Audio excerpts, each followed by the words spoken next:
life-giving God, Father, Son, and Holy Spirit. Amen.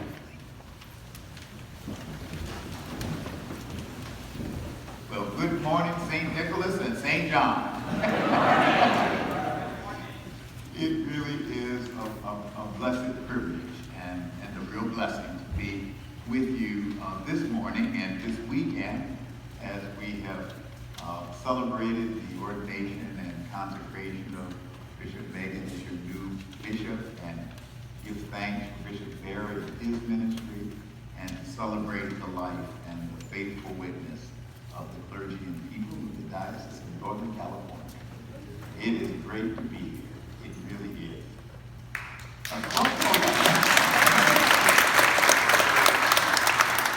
A while back, when we were in conversations about both the consecration of the new bishop and Canon Mark, our canon was in those conversations. We had said to Bishop Barry, or I had said at some point, that I did want to come here at some point after the fires and be present. And the conversation evolved that it makes sense to do it this weekend. And so that's the second reason for being here today. And I want you to know that I bring you greetings. Bring you greetings from some folks. Bring you greetings from your brothers and sisters and siblings who are the Episcopal Church, wherever they may be. They're all over the place. And I bring you their greetings, but I bring you some particular greetings. Bring you the greetings of your brothers and sisters who have lived and are living through natural disasters in the Episcopal Church. I have visited them. And wherever I go, I bring their greetings. And so I bring you greetings from those who lived through Hurricane Maria and are still suffering after that. I bring you greetings from Episcopalians in Puerto Rico. Greetings from Episcopalians in the Virgin Islands. Greetings from Episcopalians in Florida, and the Florida Keys.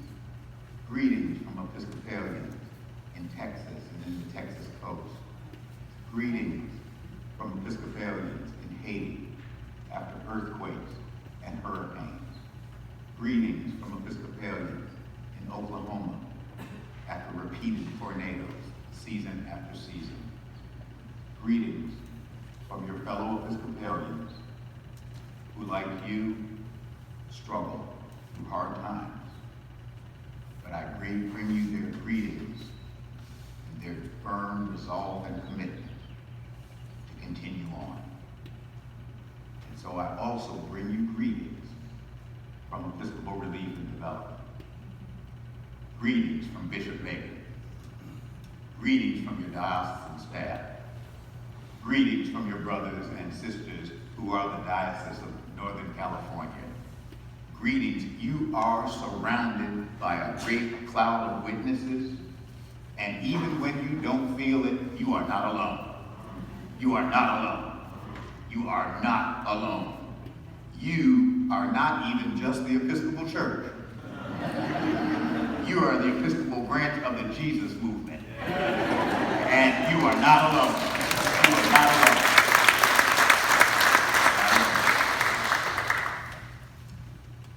It is a blessing to be here with you. So I'm glad to be here this morning. I hope you are.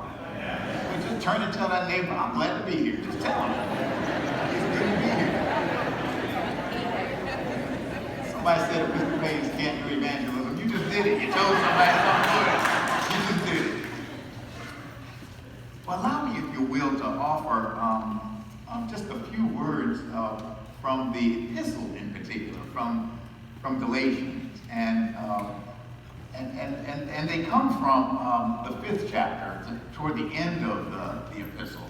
And Galatians is actually kind of one of my favorite books of the New Testament. And of course, I love all the New Testament, but I like Galatians in particular.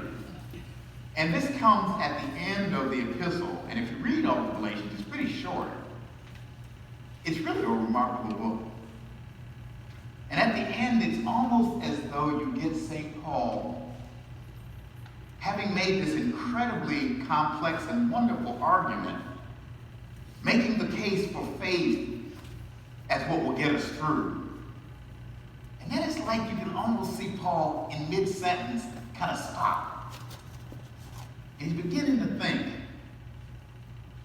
And he finally comes around and says, you know, when all is said and done, it comes down to something plain and something simple and something clear. And this is what he wrote.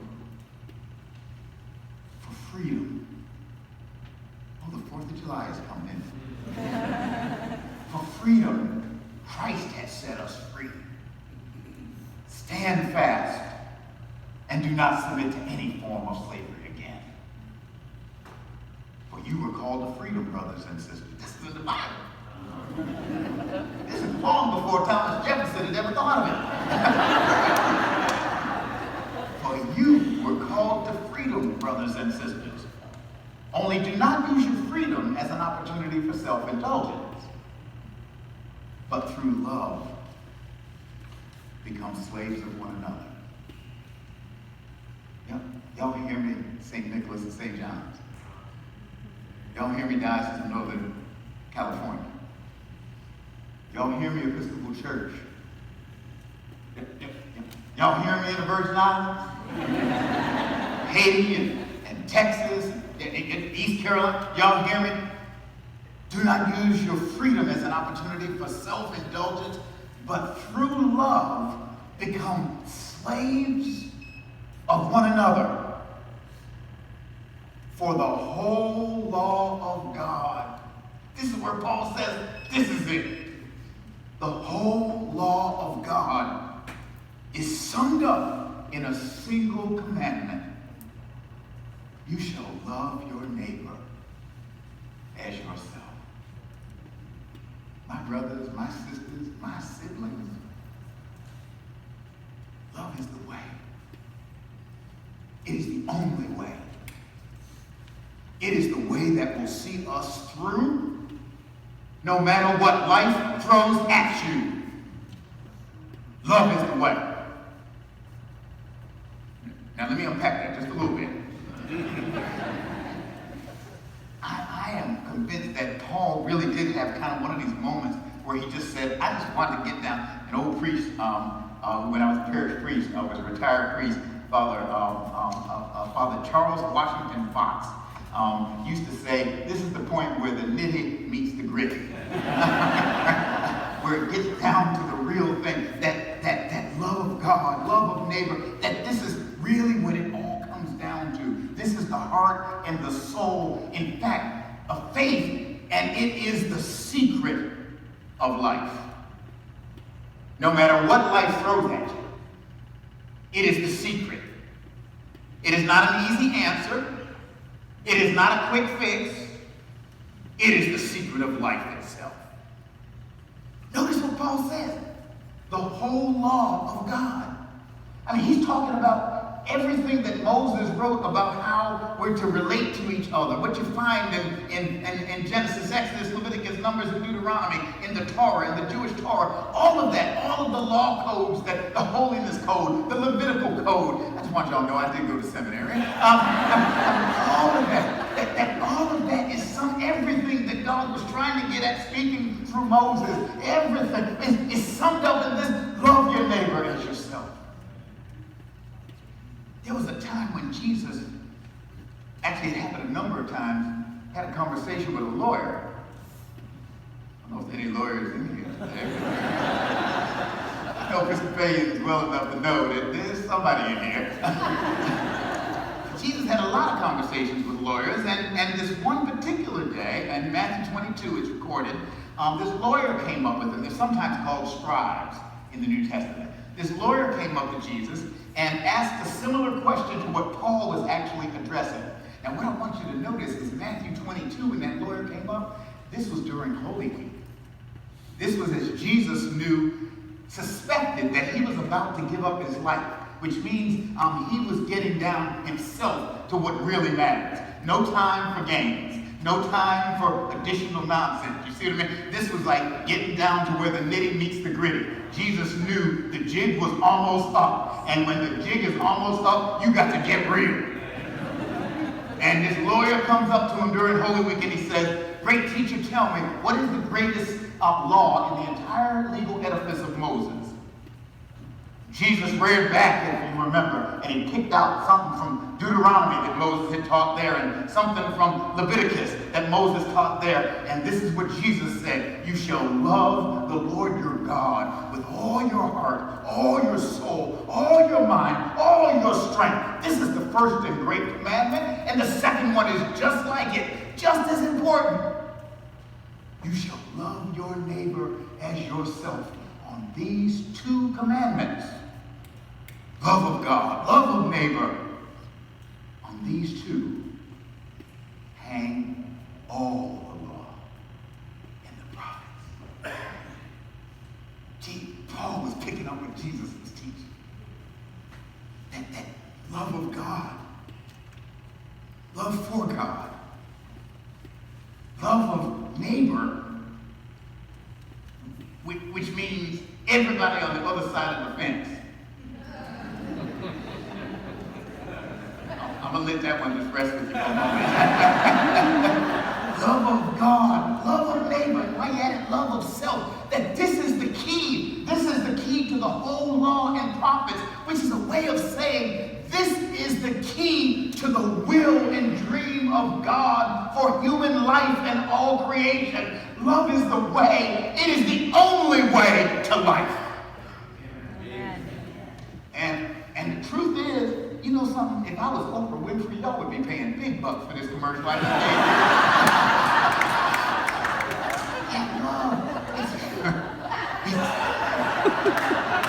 don't know if I'm being taken, but hopefully not.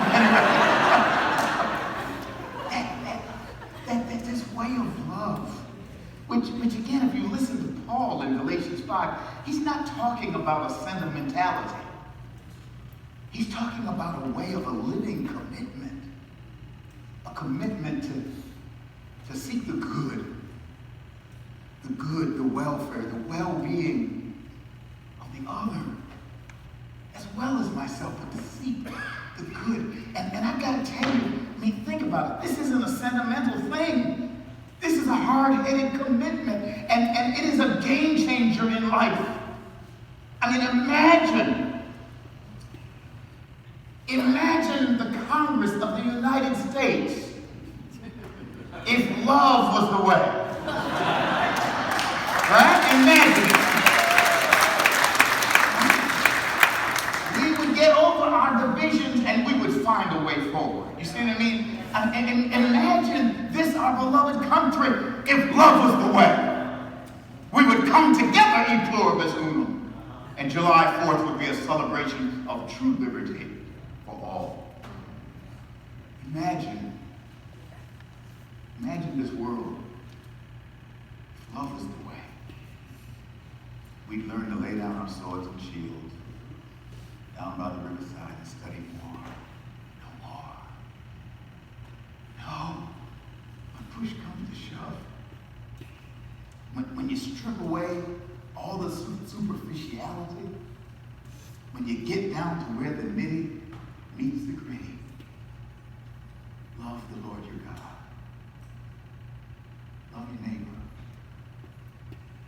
Love yourself. Love God. Because whether you know it or not, God loves you.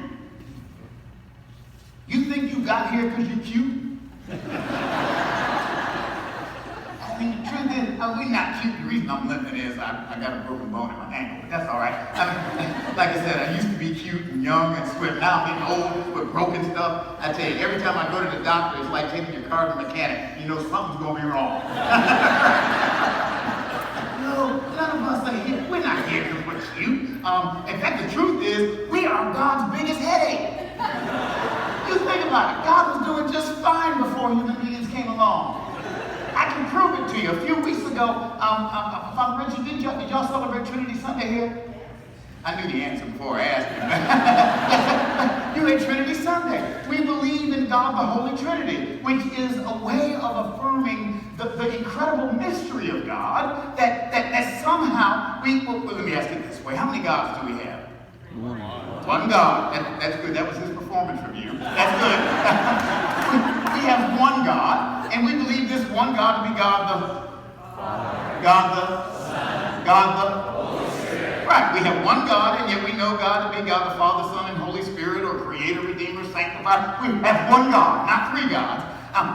Which is the tradition's way of affirming the incredible mystery and awesomeness of God. That somehow God is a singularity, unity, and yet embracing multiversity. Multiplicity, not multiversity. I just made up a new word on that one. But anyway, multiplicity, that somehow God is unity and diversity at the same time. God is three in one, one in three, one God in three persons, blessed Trinity. Which is another way of saying that God, in God's self, has all the community and companionship that God needs. Which is another way of saying God don't need y'all. God did not make this world because God needed the world, or us because God needed. God did it because St. Augustine of Hippo, theologian from what, the 5th century, Andrew? What is it, about 5th century? 4th or 5th century, somewhere in that.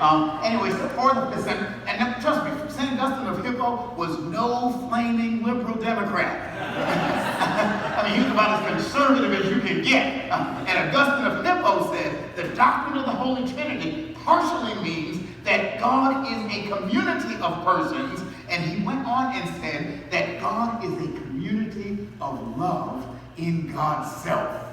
Which is a way of saying God has all the company God needs in God's self. God is perfectly content with God's self. And yet because 1 John chapter 4, verse 7, beloved, let us love one another because love is of God, and those who love are born of God. Why? Because God is love. Love makes room and space for the other. Love makes room for the neighbor.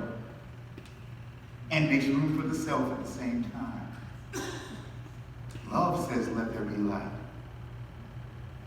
Love says, let there be you. Let there be me. Let there be us. Let there be a world. And God saw all that God had made and said, now that's pretty good.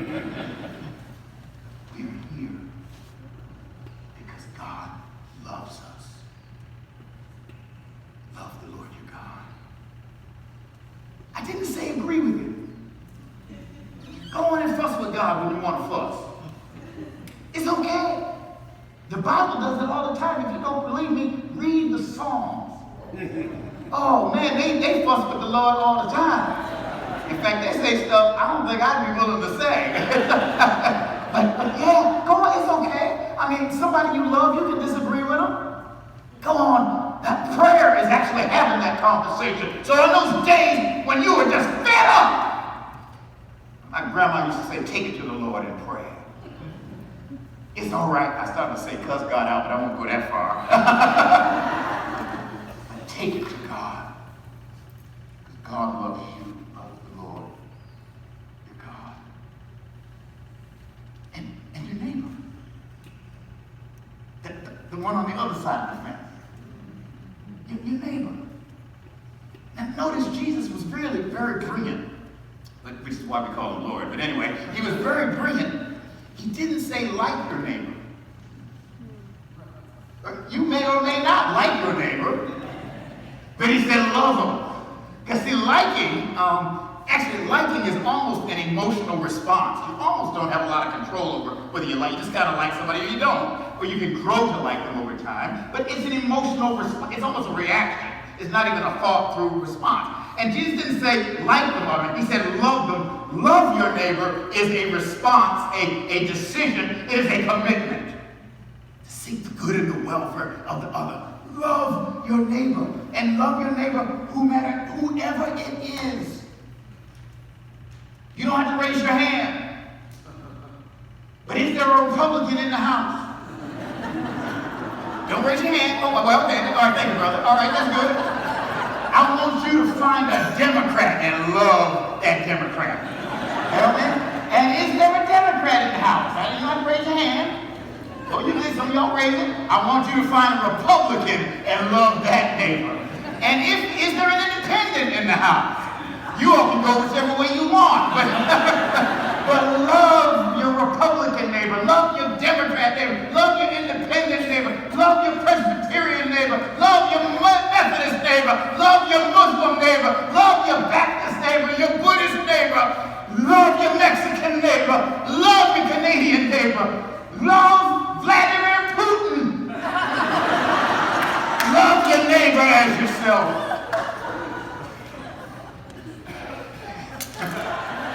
I can't believe I just said that last thing. But that's what Jesus meant.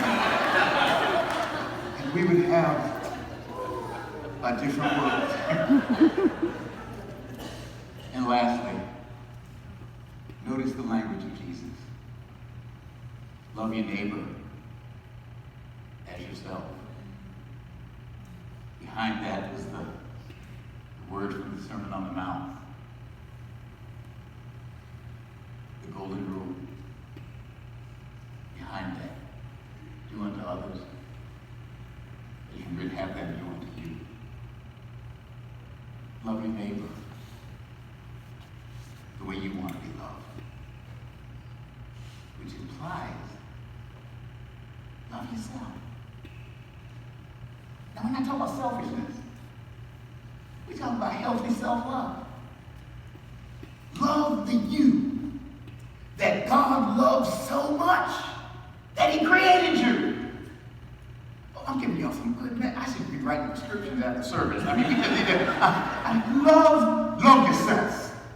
Because God made you. And you are God's child. Created, as Genesis 1 says, in the image and likeness of God. How dare you not love what God has called it to be in love. Even on days when you don't feel like it, do it anyway. I'm telling you, this is the key to some strength and energy. Love your neighbor as yourself. Love yourself. I've got to tell you that I love me some Michael Curry. But and the older I get, and not as cute and not as swift of foot as I used to be, I'm learning it's more important to love myself, especially now. And I have this routine I've been doing. It's sort of a joke, but I do it every morning. I get up, kind of wipe the sleep out my eyes. Like my Otis Reddy used to sing that song. I'm wiping the sleep out of the eyes. Get up and put my glasses on because I can't see without them. I get up and I walk over to the mirror. And I look in the mirror. And I get closer. And I said, Denzel Washington? You pretty thing, you?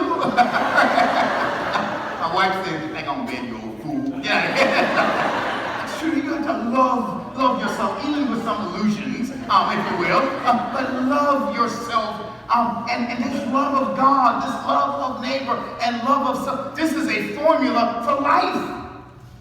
And it's not mine. It's God. Psalm 16 says, he will show you the path of life. And in God's presence and fullness, there are joys forevermore. See, life has a way of lifting you up and knocking you down. It's just the way it is. I don't know why. You might ask the Lord when you get up there and see him. I don't know why life is like that, but it is. Truth is, the great philosophers and the wise ones have long told us this. That great philosopher, some of you, the children, young people may not know, but that great philosopher of years ago, Frank Sinatra, he put it this way. Remember he sang that song, That's Life? He said, I've been a pauper, a poet, a prince, a pawn and a king. I've been up and down and over and out. And I know one thing, each time I find myself down on my face, what? I pick myself up and get back in the race. That's life. That's life. That's life. You'll have Palm Sunday, Hosannas, and Good Friday crucified. But don't worry, Easter Sunday's always coming. That's our faith. That's our faith.